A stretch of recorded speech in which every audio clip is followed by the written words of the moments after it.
What is going on, Jet fans? Matt O'Leary back with another video. I wanted to talk to you guys today about Noah Fant. He was cut by the Seattle Seahawks yesterday, and there's been some talk from this fan base on whether or not the New York Jets should sign him. So I wanted to go into the conversation into a little bit more detail and talk through why or why not the New York Jets could be looking at a guy like this. So looking at the tight end room as a whole, there's definitely some question marks. Like, there's only two guys who've played in the league so far, in Stone Smart and Jeremy Ruckert, and they combined for 313 yards last year. Stone Smart with the majority of that over a 4-week stretch with the Los Angeles Chargers. Jeremy Ruckert had just over 100 yards. Mason Taylor is a second-round rookie, so he has 0 in his career. He's the projected starter, and, believe me, I'm a Mason Taylor guy. I do think he would be this starter, and even if they were to sign a Noah Fant, I would want Mason Taylor to be the starter of the two.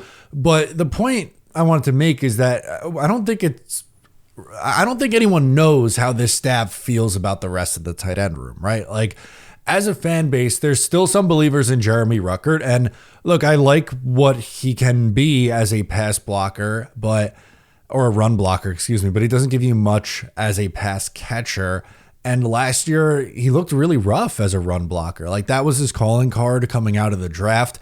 I personally thought at Ohio State, he was a little underutilized as a pass catcher, and for whatever reason, through 3 years in his career, it hasn't really clicked yet. Now, can it in year 4? Sure. I'm not saying you completely throw away Jeremy Ruckert and the guy's useless. I don't think that's fair.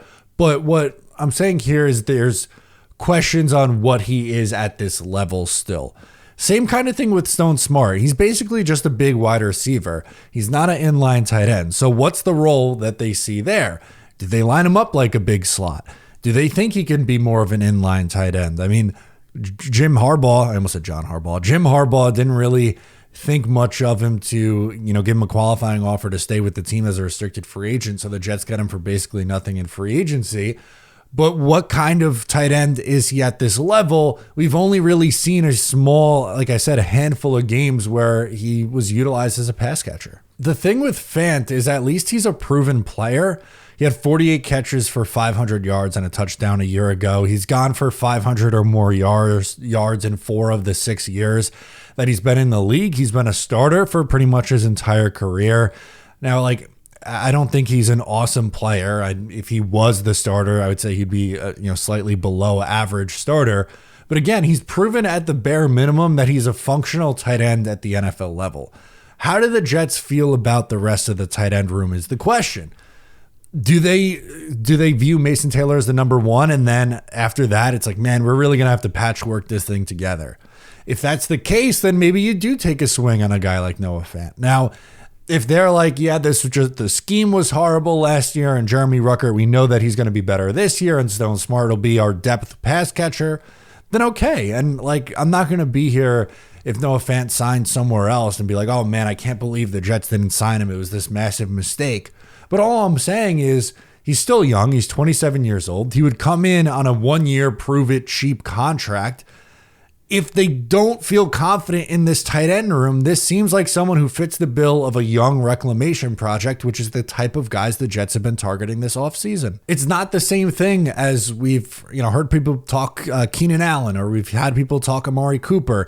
That doesn't really fit with what the Jets have been doing. The Jets haven't really shown this offseason to go, yeah, you know what, we're going to go the super veteran route and try to plug a hole with a 32-year-old vet whose days are well beyond him.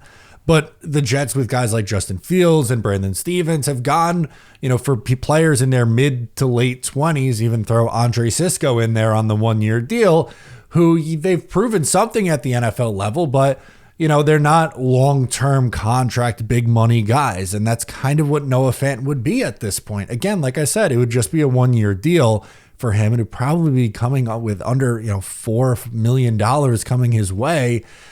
Can he start in a pinch? Yes. Would I want him to start? No. I think Mason Taylor would be the better player and has the higher ceiling, and honestly, I think may have a higher floor. But the Jets might want to run a lot of 2 tight end personnel. Noah Fant's not the greatest blocker, but again, looking at the Jets pass catchers in total, you have Garrett Wilson, you have Breece Hall as the top 2.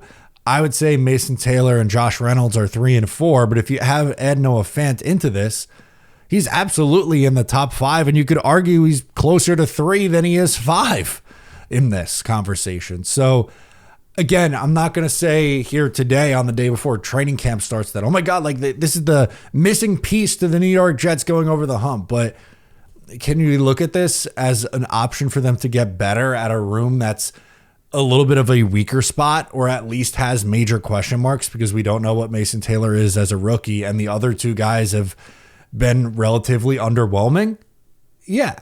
So let's see what they do. I wouldn't put it as something that's crazy likely to happen, but I think it at least should be considered. And let me know your thoughts in the comments. I'm Matt O'Leary. Subscribe here if you're new, and I'll catch you next time.